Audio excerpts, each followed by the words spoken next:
Bonsoir, on va chanter le numéro 94 pour commencer la réunion, s'il vous plaît. We'll begin the meeting singing hymn number 94. 94.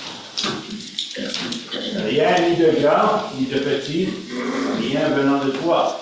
Oui, Jésus a tout accompli, mourant sur la croix. Tout est accompli, Jésus dit, rien à ajouter, aux pécheurs comme il est écrit. Vas-tu écouter? 94, 94. Rien ni de grand, ni de petit, rien venant de toi. Oui, Jésus a tout accompli, mourant sur la croix. Tout est accompli, Jésus dit, rien à ajouter. Ô pécheur comme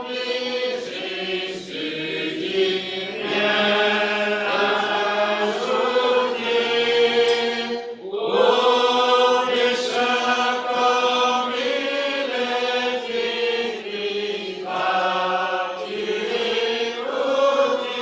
écrit, vas-tu écouter? Quand son trône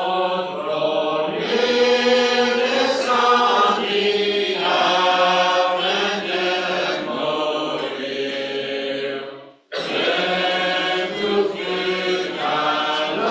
Tout est accompli, Jésus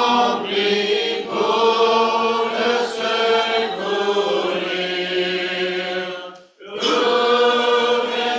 Ô pécheur comme il est écrit,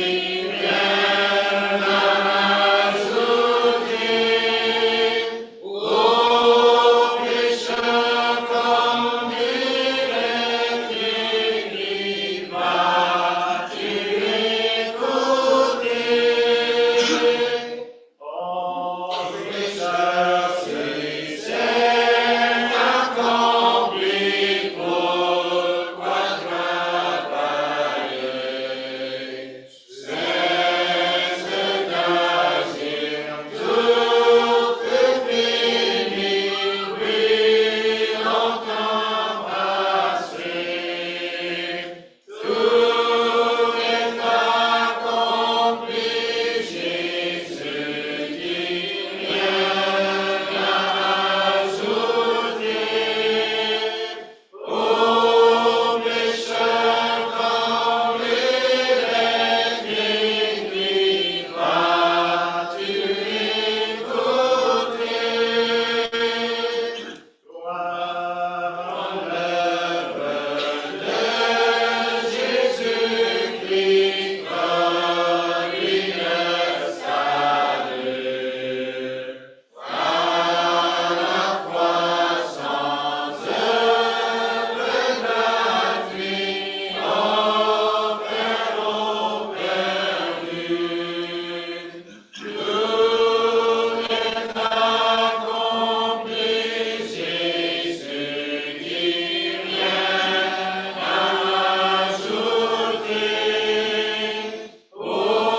Ô pécheur comme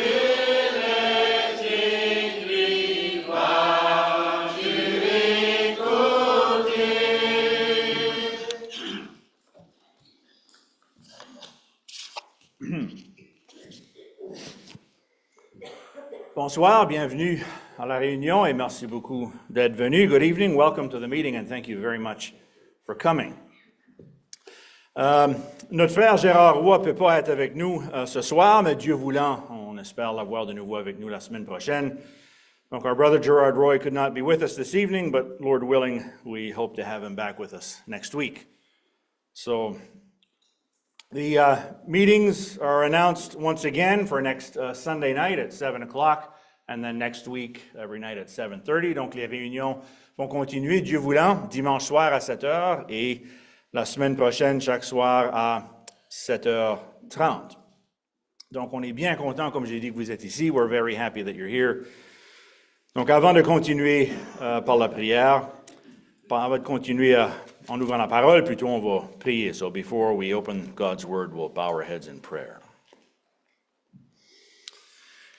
Notre Père céleste, ce soir, nous venons à toi au nom précieux du Seigneur Jésus-Christ.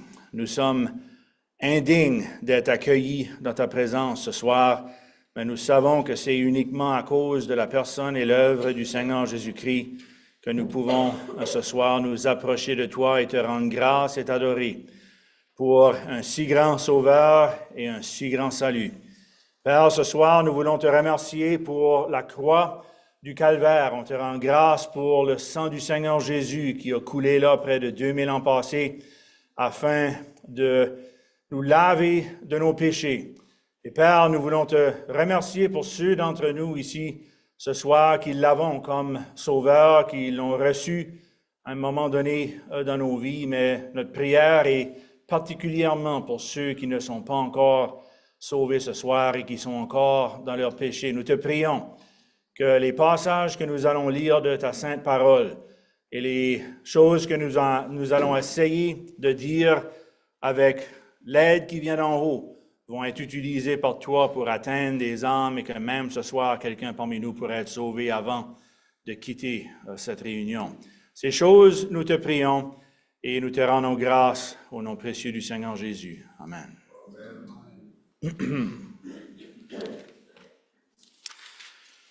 On va lire premièrement dans Jean chapitre 5, s'il vous plaît. We'll begin our reading in John chapter 5.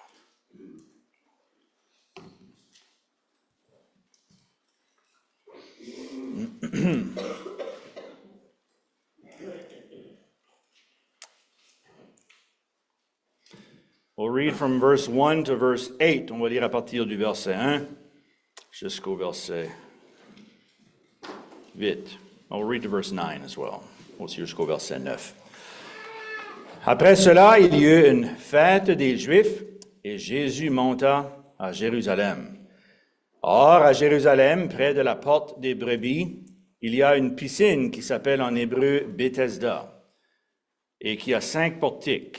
Sous ces portiques étaient couchés en grand nombre des malades, des aveugles, des boiteux, des paralytiques, qui attendaient le mouvement de l'eau, car un ange descendait de temps en temps dans la piscine et agitait l'eau, et celui qui y descendait le premier, après que l'eau avait été agitée, était guéri, quelle que soit sa maladie. Là se trouvait un homme malade depuis 38 ans. Jésus, l'ayant vu coucher, et sachant qu'il était déjà malade depuis longtemps, lui dit, « Veux-tu être guéri? » Drôle de question à demander, n'est-ce pas, à quelqu'un qui était malade depuis 38 ans. « Veux-tu être guéri? » Le malade lui répondit, « Seigneur, je n'ai personne pour me jeter dans la piscine quand l'eau est agitée, et pendant que j'y vais, un autre descend avant moi. Lève-toi, lui dit Jésus. Prends ton lit et marche. » Aussitôt, cet homme fut guéri. Il prit son lit et marcha. Maintenant, dans Romains, s'il vous plaît, au chapitre 5. Romans chapter 5, please.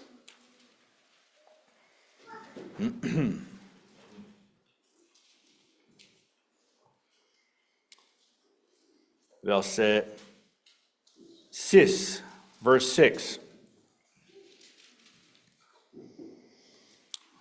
Romains 5, verset 6, Romans 5 and verse 6.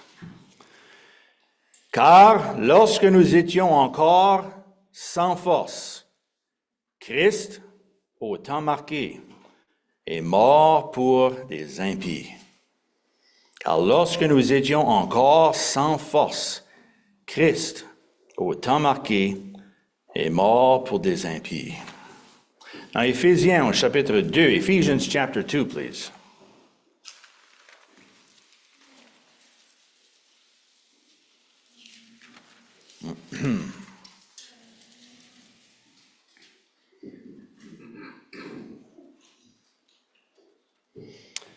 Versets 12 et 13, verse 12 and 13 of Ephesians 2.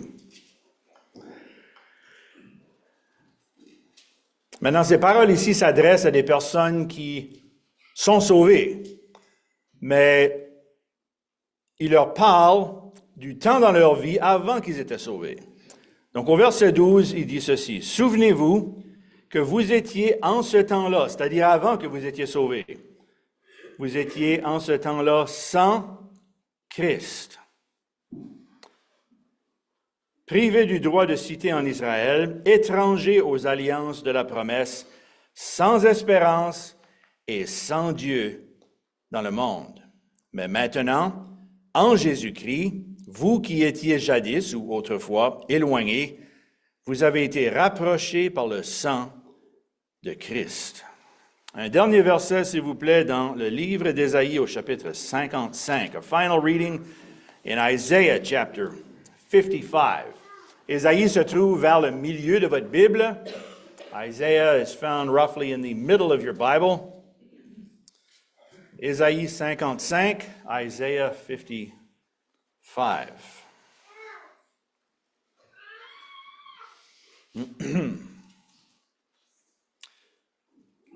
Verset 1, verse 1. Maintenant, ici, il utilise un langage illustré. Il parle de la soif et de la faim, mais en réalité, il est en train de parler de quelque chose, non pas physique, mais spirituel. Il est en train de parler d'un désir, une soif, une faim d'obtenir le salut de Dieu. Donc, remarquez qu'est-ce qu'il dit. Vous tous qui avez soif, venez aux eaux. Même celui qui n'a pas d'argent, venez, achetez et mangez. Venez, acheter du vin et du lait, sans argent, sans rien payer. Comment est-ce que tu fais pour acheter quelque chose sans argent puis sans rien payer? Bonne question, n'est-ce pas? Il faut évidemment que quelqu'un d'autre paye pour toi. Et c'est ça la clé ici. On va considérer ce soir les choses qui te manquent. Ce qui te manque si tu n'es pas sauvé ce soir. On a lu dans Romains chapitre 5 et au verset 6 à propos du fait que lorsque nous étions encore sans force, without strength, sans force, Christ, au temps marqué, est mort pour des impies. Ce soir, si vous n'êtes pas encore sauvé, que vous le réalisiez ou non, que vous le ressentiez ou non, que vous l'acceptiez ou non, devant Dieu, vous êtes absolument, complètement, totalement sans force pour faire quoi que ce soit pour vous sauver vous-même. Mais la parole de Dieu nous dit, lorsque nous étions encore sans force, Christ, au temps marqué, est mort pour des impies. Nous avons lu dans Éphésiens chapitre 2, à propos des personnes qu'avant qu'ils étaient sauvés, ils sont décrits comme ceci. Puis ce soir, avant que moi j'étais sauvé, la description pour moi était la même. Puis si ce soir, toi, tu n'es pas encore sauvé, c'est la même description pour toi. Écoutez bien, Éphésiens chapitre 2, versets 12 et 13, ça nous parle de ceux qui sont sans Christ. Sans Christ. Sans Sauveur. Sans la vie éternelle. Sans assurance du ciel. Sans paix. Sans repos.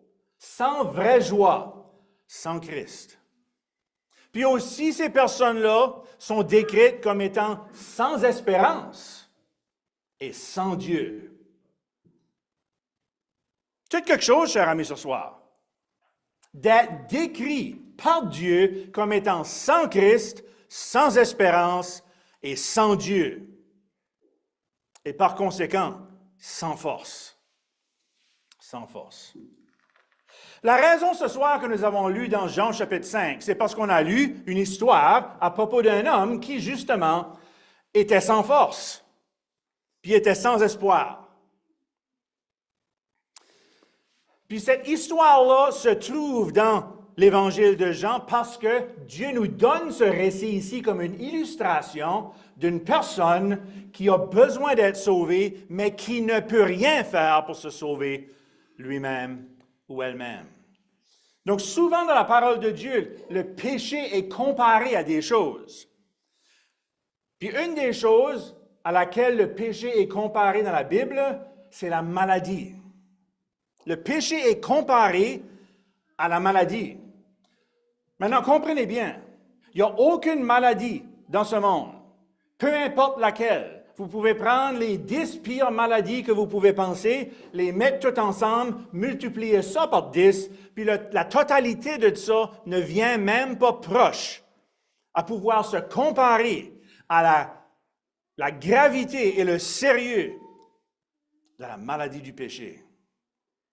Parce que peu importe la maladie physique qu'on peut avoir ici-bas, dans nos corps, c'est quelque chose qui, peut-être au pire aller, va nous suivre pendant toute notre vie. Mais ça arrête à la mort. Mais la maladie du péché, c'est quelque chose que nous avons déjà en nous. Ça nous sépare de Dieu selon Ésaïe chapitre 59, puis c'est une maladie spirituelle, un cancer spirituel qui nous ronge, qui nous ruine, qui nous détruit et qui nous attire et qui nous emmène vers l'enfer, le péché. Terrible de choses. Mais ça, ce n'est pas juste quelque chose pour cette vie. C'est quelque chose que si on n'est pas sauvé, puis si nos péchés ne sont pas pardonnés, ça va venir avec nous, puis ça va nous suivre, puis ça va nous hanter, puis ça va nous tourmenter pendant l'éternité. La maladie du péché. C'est illustré par cet homme dans Jean chapitre 5. Je veux que vous remarquiez quelques points à propos de lui.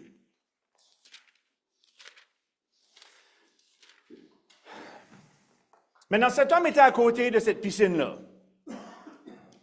Puis apparemment qu'il y avait un ange qui descendait de temps en temps, qui agitait l'eau, puis la première personne qui pouvait se rendre à la piscine était miraculeusement guérie. Donc cet homme-là, il se tenait proche de la piscine, évidemment, parce qu'il pensait peut-être qu'à un moment donné, j'aurais ma chance. Mais chaque fois que l'ange descendait, chaque fois que l'eau était agitée, chaque fois que l'opportunité semblait se présenter pour qu'il puisse être guéri de sa maladie, il y a quelqu'un d'autre qui descendait dans l'eau avant lui. Est-ce que ce soir, ça fait quelques jours, quelques semaines, quelques mois, peut-être même des années, que vous pensez à cette question d'être sauvé, puis que vous désirez peut-être, dans une mesure ou dans une autre, d'être sauvé. Peut-être qu'éventuellement, vous voudriez être sauvé. Mais peut-être que vous ne savez pas quoi faire. Peut-être que vous avez essayé d'être sauvé, puis rien qu'arrivé. Peut-être que vous êtes comme cet homme-là, à côté de la piscine, puis il essayait, puis il essayait, puis il essayait, puis il ne pouvait jamais réussir à obtenir la guérison qu'il cherchait. Jamais. Peut-être ça, c'est comme toi ce soir. Cet homme ici, ça faisait 38 ans qu'il voulait être guéri. J'ai dit en lisant le passage que c'est une question bizarre, n'est-ce pas, que le Seigneur a posée à cet homme-là. Maintenant, le Seigneur savait que cet homme-là était malade depuis longtemps. Le Seigneur savait que cet homme-là voulait être guéri. Le Seigneur savait le tourment qu'il devait y avoir dans le cœur de cet homme-là, puis dans les pensées de cet homme-là. Mais le Seigneur lui pose la question, « Veux-tu être guéri? » Bizarre, n'est-ce pas? Pourquoi? Le Seigneur veut que cet homme ici, puis il veut que toi ce soir, si tu n'es pas encore sauvé, que tu fasses face à la réalité, que ton besoin est plus grand que ce que toi-même tu es capable de faire. Cet homme ici pensait qu'il y avait la recette pour être guéri, mais les étapes étaient trop difficiles pour lui.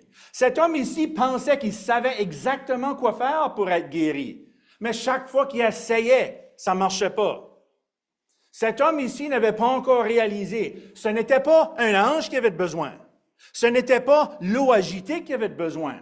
Il n'y avait pas besoin de faire plus d'efforts, puis d'être plus rapide, puis essayer d'arriver à la piscine avant les autres. Ce n'est pas ça qu'il avait besoin. Qu'est-ce qu'il avait besoin? Il avait besoin du Seigneur Jésus-Christ. C'est ça qu'il avait besoin.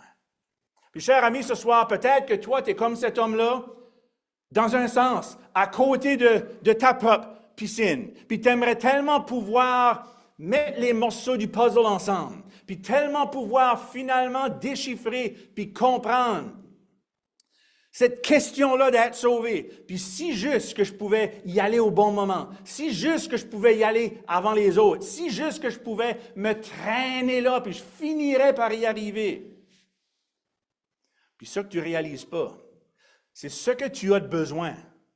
Ce n'est pas de comprendre, puis de déchiffrer, puis d'analyser qu'est-ce que ça veut dire être sauvé. Ce n'est pas que tu as besoin de faire plus d'efforts pour essayer de te sauver toi-même. C'est pas que tu as besoin de te traîner juste un petit peu plus loin pour que finalement tu arrives là, jusqu'à finalement tu pourras te sauver. Non, non.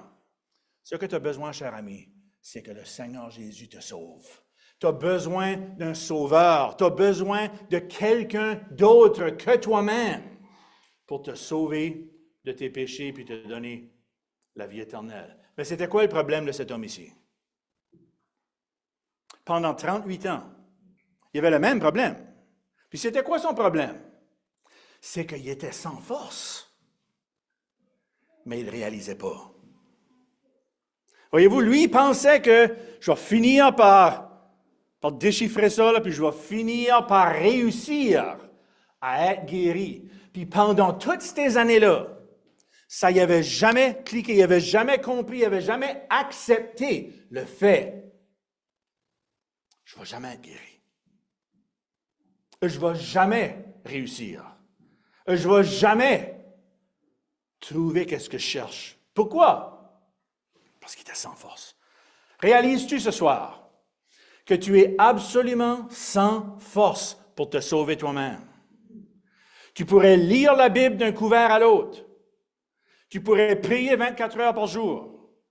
Tu pourrais venir aux réunions à tous les jours, tous les soirs, 2 fois le dimanche, toute l'année, toute ta vie.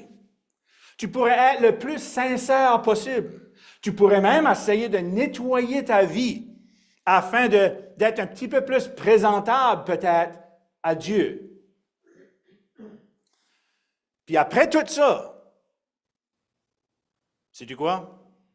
La Bible dit qu'après tout ça, malgré tout ça, en dépit de tout ça, tu es encore sans force.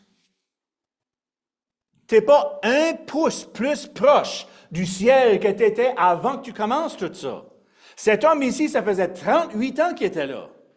Puis il n'était pas à un pouce de plus proche d'être guéri qu'il était au début. Pourquoi? Parce qu'il était sans force. Pareil comme toi ce soir. Est-ce que tu es rendu à cette réalisation-là? Est-ce que tu réalises et que tu acceptes le fait que peu importe ce que je fais, peu importe comment dur j'essaye, peu importe comment je me tourmente, peu importe comment de nuit blanche que je passe, peu importe comment de versets que je lis, peu importe comment de larmes que je verse, peu importe comment de tourments qui me bouleversent puis qui me virent à l'envers, je suis sans force. Pareil comme cet homme ici. Mais savez-vous qu'est-ce qu'il y a de beau là-dedans? Regardez qu'est-ce que ça dit.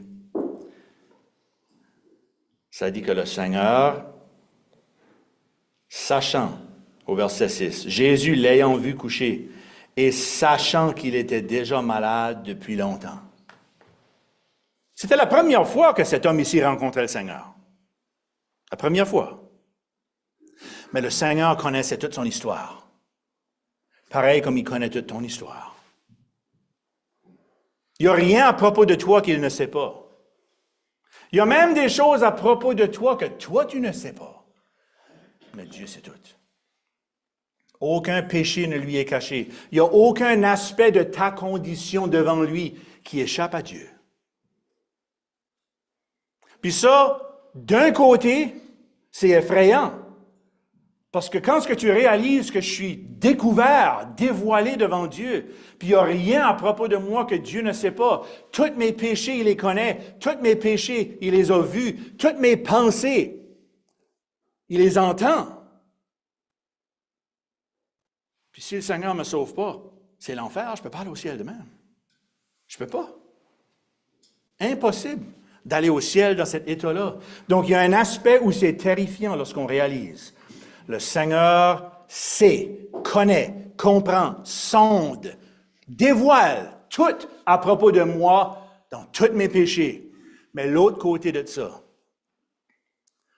c'est que le Seigneur, sachant exactement la condition dans laquelle tu te trouves devant lui, lui a exactement ce que tu as besoin pour être sauvé.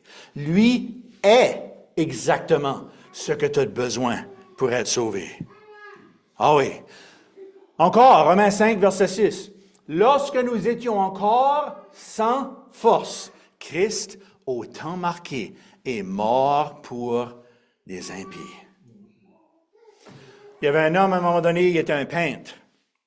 Puis, il faisait des pièces d'or. Puis, à un moment donné, il voulait faire une peinture qui représentait la pauvreté et puis la misère qu'il y avait dans la communauté où il était. Il marchait dans la rue, puis il a vu un homme sans abri, un homme qui n'avait rien sauf les vêtements sales et déchirés qu'il y avait sur lui. L'homme n'avait pas 2 cents à frotter ensemble. C'était un homme avec rien. Puis lorsque le peintre a vu cet homme-là, il a pensé, c'est ça que je veux peinturer. Je veux utiliser lui comme un exemple pour représenter la misère humaine. Donc, il a approché l'homme puis lui a dit, je suis un peintre, j'aimerais que tu viennes à mon studio, puis si tu es d'accord, j'aimerais t'utiliser comme mon modèle pour faire une peinture. Donc, l'homme a dit, OK, d'accord, je vais y aller. Il a donné son adresse à cet homme-là. Il a dit, viens à ma maison, tel jour, telle heure. Mais il a dit ceci. Il dit, la seule chose que je te demande, c'est viens comme tu es. Come as you are, viens comme tu es. Le peintre s'en va. Cet homme, en repensant à ses affaires, il a pensé, je ne peux pas aller dans la maison de cet homme-là comme ceci. Je sens, mon apparence est terrible, je ne peux pas y aller comme ceci. Donc, qu'est-ce qu'il a fait? Il a essayé de s'arranger un petit peu avec les moyens qu'il avait, puis selon sa capacité, il a essayé, peut-être qu'il s'est peigné un peu, peut-être qu'il a essayé de se trouver quelque chose d'autre pour se mettre sur le dos, peut-être qu'il s'est lavé le visage. Il a essayé de se rendre un peu plus présentable. Il s'est rendu à la maison du peintre, il a cogné à la porte. Le peintre ouvre la porte, puis lorsque le peintre l'a vu, le visage y a tombé.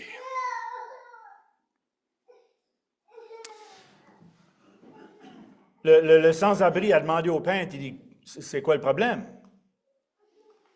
Le peintre a dit, t'es pas utile pour moi pour faire ma peinture. Alors, il m'a dit, pourquoi?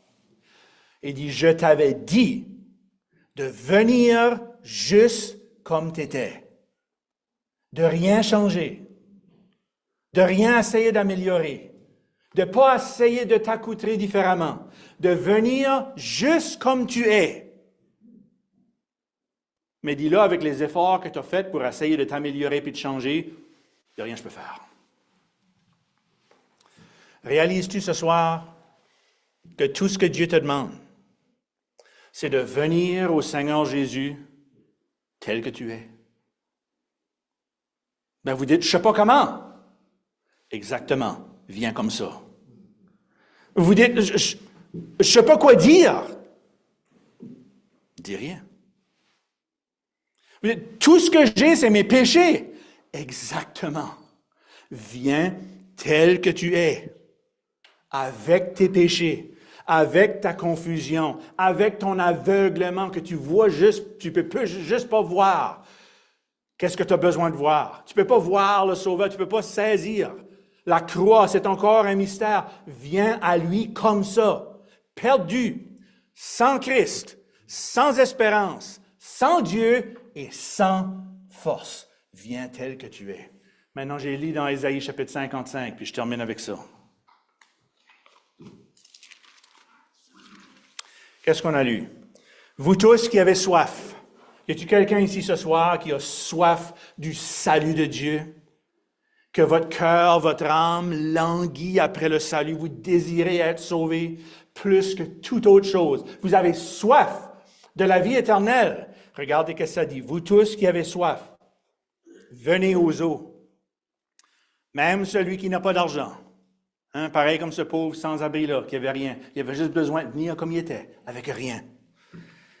Venez, achetez et mangez. Venez acheter du vin et du lait sans argent, sans rien payer. Je vous ai posé la question au début, n'est-ce pas? Comment est-ce que tu fais pour acheter quelque chose sans rien payer? Il faut que quelqu'un d'autre le paye pour toi. Il faut que quelqu'un d'autre paye le prix pour toi. Puis te le donner en cadeau. Puis toi, il faut juste que tu le reçoives. Peut-être vous vous demandez, j'ai tout essayé d'offrir à Dieu. J'ai tout essayé de lui donner. Puis il n'y a rien qui a marché. Savez-vous pourquoi? C'est parce que vous n'avez rien à lui donner. Vous n'avez rien à lui offrir qu'il peut accepter. Tout ce que vous avez, c'est la même chose que moi j'avais avant d'être sauvé. C'est vos péchés. Puis peut-être que pour vous, ça ne fait pas de sens de venir à Dieu en lui donnant vos péchés. Vous n'avez rien d'autre. Rien d'autre que de venir à lui, les mains pleines de péchés, le cœur plein de péchés, la bouche pleine de péchés, les pensées pleines de péchés, puis de venir à lui comme ça, puis de recevoir la vie éternelle sans argent, sans rien payer. Pourquoi? Comment est-ce possible? Lorsque le Seigneur Jésus est mort à la croix, Dieu a fait tomber sur lui le jugement contre mes péchés puis les tiens. Dieu a fait souffrir son Fils pour des péchés que lui n'avait pas commis. Dieu a châtié le Seigneur Jésus-Christ à la croix pour toutes les choses que moi j'ai fait contre Dieu. Il y a un passage dans Psaume 69 qui dit ceci, écoutez bien. En parlant du Seigneur Jésus-Christ, il a dit, « Ce que je n'ai pas dérobé, il faut que je le restitue. » En d'autres mots, ce que moi je n'ai pas volé, c'est moi, il faut qu'il paye pour. Puis lorsque le Seigneur Jésus a souffert à la croix, puis qu'il a porté les péchés des pécheurs coupables comme vous et moi, après qu'il a tout souffert, puis après qu'il a tout enduré, puis après qu'il a tout épuisé, la colère de Dieu, le Seigneur Jésus s'est écrié à la croix. Il n'y a personne qui criait à la croix. Non, non, non. Les gens qui mouraient à la croix mouraient asphyxiés, ils ne pouvaient pas crier. Mais le Seigneur Jésus a crié ces paroles. Tout est payé. Tout est accompli. Tout est achevé. Donc, qu'est-ce que Luc chapitre 14 dit? Luc chapitre 14 dit ceci. Venez, car tout est déjà prêt. Venez, car tout est déjà prêt. Venez, puis recevez la vie éternelle si vous venez au Seigneur Jésus, puis vous le recevez comme votre sauveur parce que vous n'avez rien d'autre. Sans argent, sans rien payer. Pourquoi sans rien payer? C'est parce que c'est lui qui a payé. Il a tout payé. Il n'y a rien qui vous reste à payer. Il n'y a rien que vous pouvez payer. Le Seigneur a tout payé. Recevez-le même ce soir et soyez sauvés. Amen.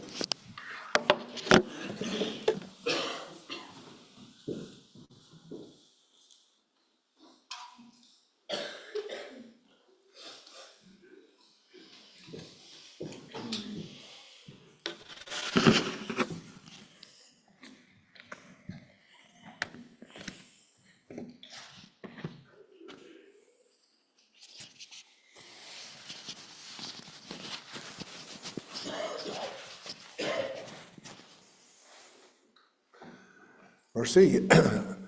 Bienvenue à la réunion ce soir. Thank you very much for coming to the meeting tonight. Nice to see the hall so filled. And for all those who have been online with us, we're glad to have you online again with us tonight. We appreciate it very much. And any questions you may have, please make them known. And that means people in the meeting here tonight or online. We can't save you, as you know, but we'll do the best that we can to help you in any way possible. I want to read again tonight, as we've been considering Luke's Gospel, chapter 15. Gospel of Luke, chapter 15.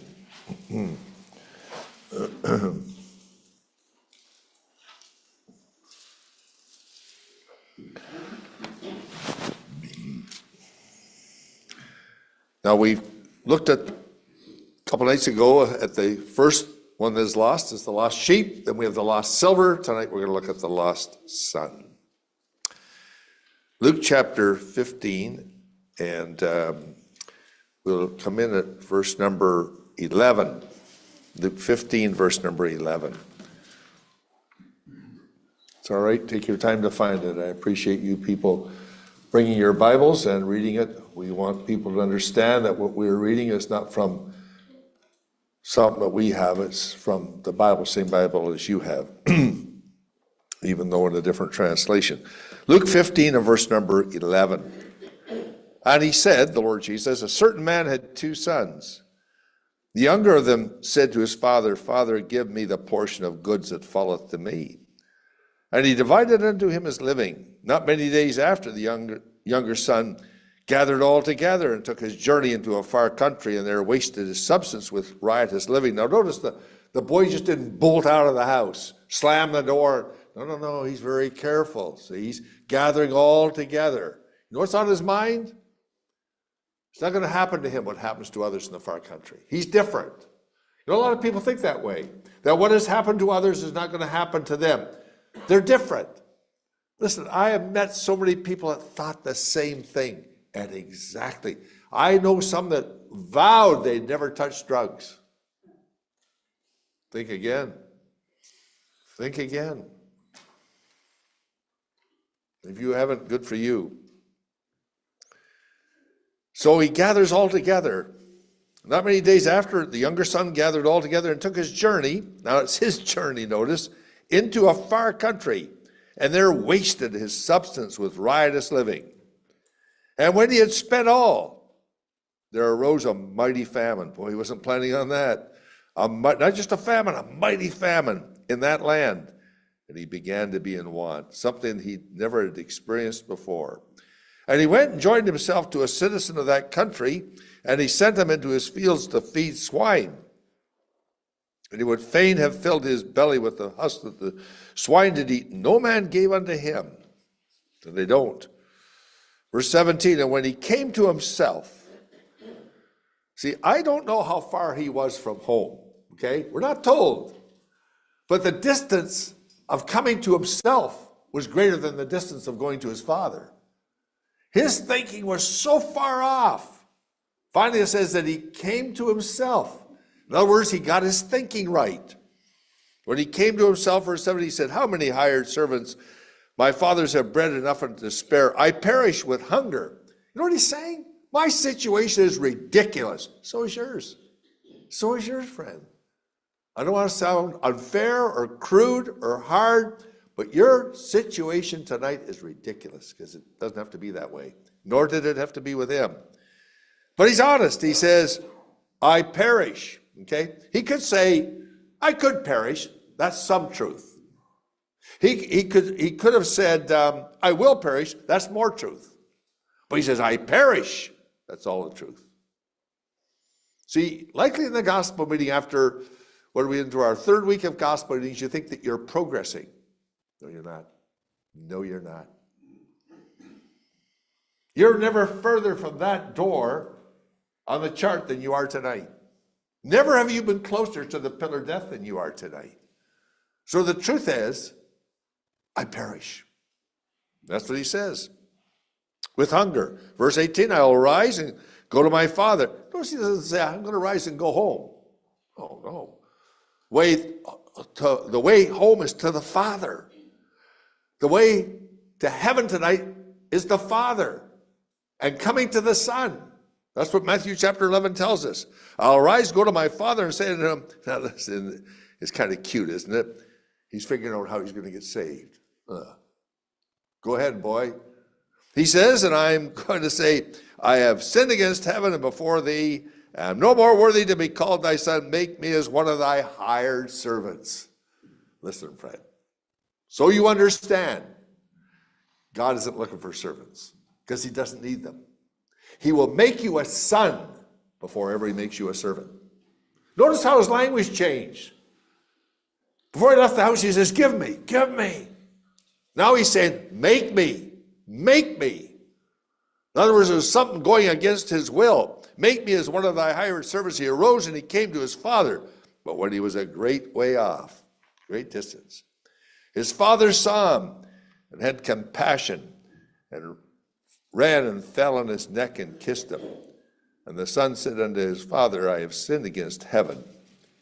Oh, that's changed. And in thy sight, no more worthy to be called thy son. But the father, isn't that lovely? We call it an interjection. But the father said to the servants, bring forth the best robe and put it on him. Put a ring in his hand and shoes on his feet. Bring hither the fatted calf and kill it, and let us eat and be merry. For this my son, notice, my son, was dead. That's just what we were hearing tonight from Ephesians 2. And is alive again. He was lost and is found. And they began to be merry for a while. No. Never read of it ending. Happiness of being saved, my friend, never ends. Wonderful thing to be saved and to know it.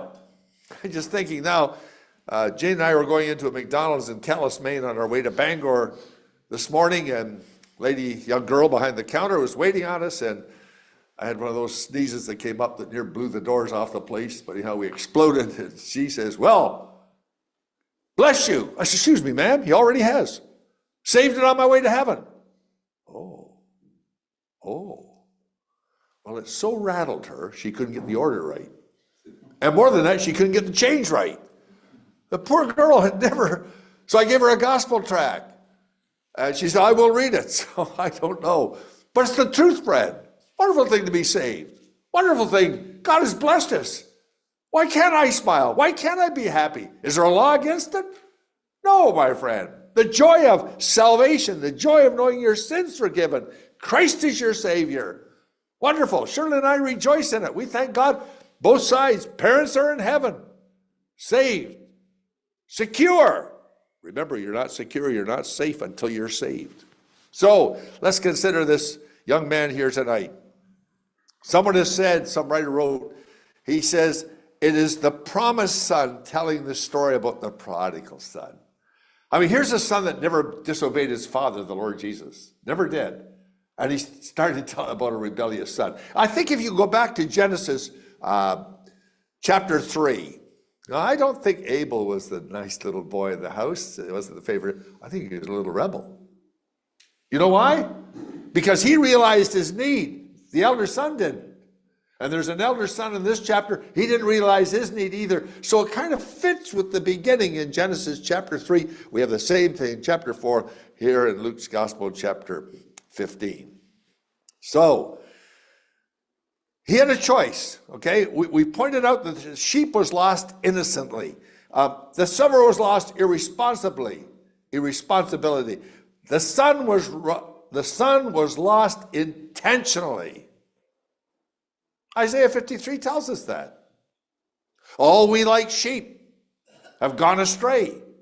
We have turned everyone to his own way. Gone astray by nature. Gone our own way, our choice. So the direction, the path that you have taken to the point where you're at this age and not saved tonight has been your choice. You need to stop. Come to a complete halt. Isaiah chapter 55. Ho, everyone that thirsteth. That's a strong word. Stop. Stop. Right in your tracks. And get this settled. Be like this man here with a father home that was looking. You know, I don't think the boy was the power tower or the commander-in-chief of the home. No, I don't think he was, flaunting his ability to demean or put down the father. I think he was kind of polite about it, even though he was a rebel. He says, Father, give me the half of the goods that falleth unto me. And the father just divided with him his living. Boy, he's careful now, okay? The wallet is thick. Okay, he's going to the far country, okay? Never mind what's happened to others, not going to happen to him. But when he got to the far country, what's this say? It says this, we read it here tonight. When he got in the far country, there wasted his substance with riotous living. If you could have tapped him on the shoulder and said, hey boy, slow down, there's a famine coming. Well, he's going to be prepared. He gathered all together, but not a famine this size. Not a famine this size. The Bible says there's going to be a famine in a coming day. God's going to send it, Matthew chapter 24. People will starve for want of bread. But I want to tell you, it's I just think of the psalmist when he said that he has filled us and filled our houses with good things. Okay? Spiritual food. In other words, that's why Christians read their Bible not as much as we should, as much as we could, but because we relate to it as food. Don't you wish you had that tonight? Don't you wish you were saved? Don't you wish you could get this settled? You could. You don't have to carry on like you are. You could leave this hall in Shediac tonight with something that you didn't come in with, and leave it with something that came in with that you don't want. Come in with your sins and your guilt, and they're gone. And go out with something you didn't have, that's salvation, being saved. And it all comes down to a point, because listen, nothing has changed. There's still one that's looking for you to come home.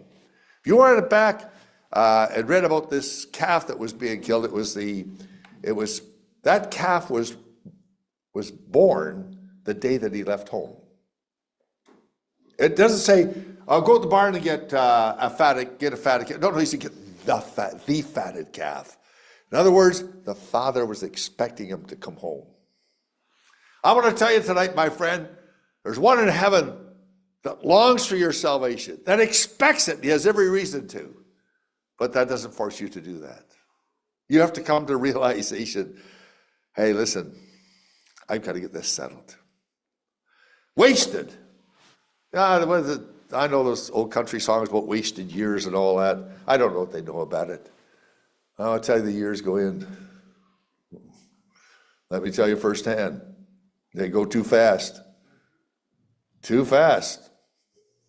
My dear wife here is convinced that the authorities are wrong, that our birth certificates, there's been a mistake made because we can't be this old. I said, well, listen, dear, let's settle down here. We are, whether we like it or not, okay? Here we are.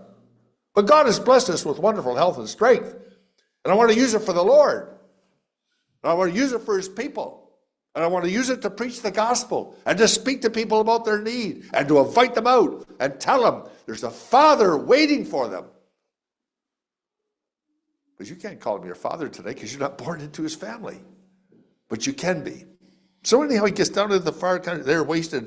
And it says he began to be in want. And then it says down in verse 16, no man gave unto him. The world doesn't give. No, my friend. When the world gives, they got the hand under here and they're taking back all they give you. That happened with the people of Israel. They wanted their king. They wanted Saul. Samuel warned them. He says, he will take your sons, your daughters. He will take your livestock. He'll take your farms. He will take your food. He'll take. They got him. That's exactly what he did. What's it say about David? God's king. He gave to them. He gave to them. And he gave to them. God is a giving God. But here in this far country, he gets robbed. Wasn't planning on the famine. And suddenly he reached into his pocket, wallet's gone. What happened to all that he gathered together? What happened to all the plans? Forget that was a few days ago. He began to be in want. And he's going to do something about it. Salvation will never be your happy experience till you want it more than anything else in the world. Nothing else matters. Nothing else can take its place till I get this settled. And so, like I said, I don't know how far into that far country. It says, the father saw me as a great way off. But the father would go out and constantly look for him. We're never told the distance. But my friend, I want to tell you, to step just off the threshold of the Father's house was to be lost. Yeah, there is. You know, I've been with men that, I guess I've been blessed with good directions, but I worked with preachers that they get lost in a rhubarb patch. They just couldn't find their way. I was with Frank Sono one time. We're looking for the Sarnia Gospel Hall. We'd been out at a Christians for supper. We came back in. And he says, stopped at the stop sign on London Road there. He says, so where do we go from here? I said, I haven't a clue. Well, he says, if you don't, I don't. Well, I says, yeah, maybe look around would help. He looked around. Oh, Sergeant Gospel, and he went. Well, praise the Lord. So close, so close. My friend, listen, you've traveled far enough. You've journeyed far enough. They're taking their toll on you. It'll never be easier to get saved. You get saved when you're this age here, okay? Are we getting this straight? You get saved and go home and tell mom and dad how it happened. Wouldn't that be a wonderful thing? Now, it's a wonderful day when our children come and told us that they had gotten saved, they trusted Christ, there was such rejoicing. I remember different occasions when I'd come home from meetings on both occasions, and things were kind of quiet at the table. And then Tim, the quiet one, he looked up and he said, Dad, I got saved on Sunday, or the night I was away anyhow. I was at the Boston conference, I remember that. Well, what rejoicing there was in the house. Just like this situation here. Not many days after, okay? No, he was going to be very careful, but everything was wrong. First, the father was wrong. I mean, the father had to be wrong or he wouldn't leave. So the father was wrong. It's amazing, as he got a little older, he found out how right his father was. The father was wrong. And then his friends are wrong. Nobody gave unto him. And he must have been dishing it out pretty good while he had it. And then where's his friends when he needed them? Where do you think your worldly friends are going to be when you need them? They won't be what you want, where you want them to be. You won't be able to find them. As long as you've got the money, okay? You got the friends, but you're down and out and broke. Who cares? Who cares? Nobody's interested now. They've taken it all from them, okay? And, so the father was wrong. The friends are wrong. Then the boss was wrong. Of all things, he sent them into to feed the pigs. A Jewish boy going among the unclean animals eats pigs. And then the pigs must have been wrong, because he would have fain have filled his belly with the husks that the swine did eat, and no man gave unto him. You'd think somebody would pity him. No, my friend. The best friends you have are the Christians. Get it straight, Christians. The best friends you have are God's people. Nobody could exceed that. It's a sad day in the life of anybody when my best friends become people out in the world, because that world is at enmity with God. They're against God. They know nothing about salvation, but to be among Christians. I mean, I think of a mall. One time I went into a mall in St. John, just coming to my mind now. Two of our sisters, I just stood back and watched them. They must have met there having a cup of tea or coffee together, whatever it was. It was in the McAllister Mall in St. John, and just to stand back and look at how much they were enjoying each other. It's a wonderful place. I like the story Bill Crowder tells about when he took his family to Disney World. And there's a sign over Disney World that said, the happiest place on earth. So Mr. Crowder said, I looked around, and there wasn't too many happy people. He said, I saw the parents, and they were really hollering at each other, hollering at the kids. And the kids, he said, were spurts of happiness, but the happiest place on earth. I thought, no, this isn't a happy place. It is a happy place. It's a place of entertainment, a place that was taking big money from them. Listen, friend, tonight. The happiest place on earth will be when you can go home to your bed, get down beside it, drop to your knees and say, thanks, Lord, for saving me. Thanks, Lord, for bringing me home. Thanks, Lord, for whatever it took for me to get this settled. That was really it. So it says he gathered all together and he took his journey. There's a toll for traveling in the far country. This man experienced it. There's no such thing as a freeway toll.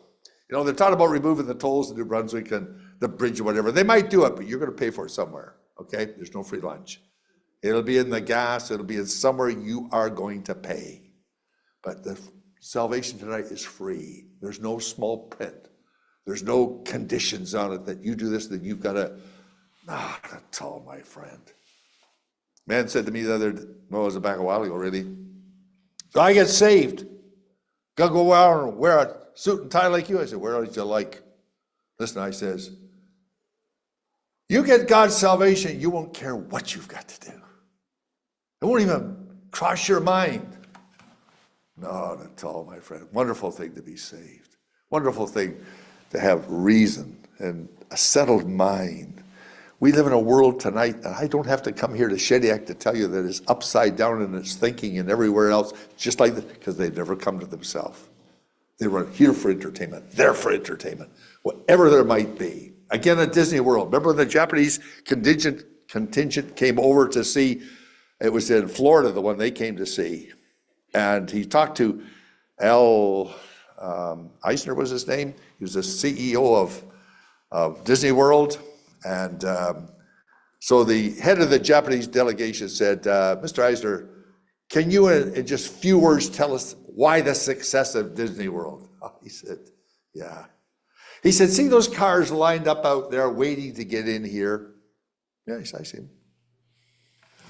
He says, they want to come from a real world into an unreal world, and they'll pay the price to do it. Did you hear that? They want to get out of a real world where they got to face things, get into an unreal world, and they'll pay a price to do it. My friend, listen.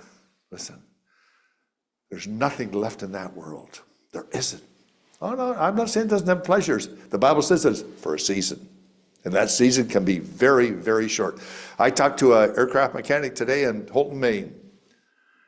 I asked him where it's just coming to my mind now as I'm speaking. I asked him where his friend was. He had a friend, actually a fellow employee. I remember his first name was Joe. And they were bringing 2 planes back from down in Maine, and the one guy, something went wrong with it. They're both mechanics. He ditched it into the shallow water part of a lake. Scared him bad enough that he quit. He just quit. He said, he told him, the fellow that I deal with, he told him there at Beals Aircraft, he said, I'm out. So he worked down at the Walmart. I saw him at Walmart one day, and he called me out and said, hey, what are you doing here? He says, I quit Beals. He says, I'm just working here. So Terry told me today, walked into the office, he told me today, he said, Murray, Joe's not with us anymore. He's not. I said, how old was he? He's only 62. He says, lung cancer got him. He got in the smoking, lung cancer got him. However, they told him, it's all cleared. You're cleared. They told him that, and that was, we're talking now April, they told him that at the end of February. Before the end of March, he was dead. Dead. Doesn't take long. Doesn't take long. And maybe you've never smoked. Thank God if you have. Maybe you've never done the vaping. Maybe you've never done whatever. But listen, my friend, you have a soul. None of us are bulletproof. None of us are invincible, nor was this young man here, okay? And so he comes, and he's got it made up how he's going to talk to Dad. Make me as one of the hired servants and so on. It all sounded pretty good. But when he was yet a great way off, the father saw him. No, he didn't take the elders and rebellious son, have him stoned. No, it's a picture of grace. Saw him a great while. Now, I never discussed his past, okay? When people get saved, I have no right to discuss the past because it's under the blood. They've been forgiven. I have no right to question that. And the father saw him and had compassion and ran and fell on his neck and kissed him. And he said unto them, he said, I've sinned against heaven, and in thy sight no more worthy to be called thy son. Nothing about the servant now. That resume he tossed out the window. Yeah, no. God doesn't take servants who receive sons, daughters. And he said, bring hither the best robe and put it on him, and a ring and shoes on his feet. What's the importance of shoes on his feet? Well, the slave never wore shoes. Slavery's done. Because see, when they could track a slave, the slave had a mark on his foot and they could track him. Slavery was done. All that is in the past. He says, bring hither the fatted calf, kill it, let us eat and be merry, for my son was dead. Is alive again. He was lost and is found. So how did he end his chapter? Retrove. How did he end his chapter? Retrouvé or Purdue, remember last night? How's this chapter in? Your Bible, my Bible, with that blessed word, found. Found. Whether it was the sheep, the silver, or the son, found. Can I ask you again? If your chapter was to end tonight, what would we rewrite over it? One of the two. You trust Christ and you'll be found, you'll be saved. Shall we pray? Our Father, we thank you for the Word of God and these beautiful stories we have of how people were reached and saved. We think of the rebellion and the way of the transgressor is hard, and this man proved it. But oh God, what a moment. What a moment when he received the kiss of the Father, when he came into the good of all that the Father had for him. We bless thee and thank thee for thy grace that has reached and saved any of us, and forgiven us of our sin and of our iniquities, for which we give thanks to God. Thank you for bringing so many out to the meeting tonight.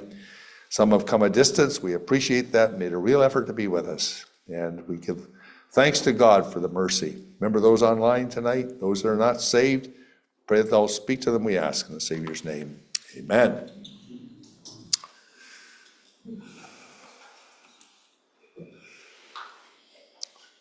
Let's chanter numero 102, 102.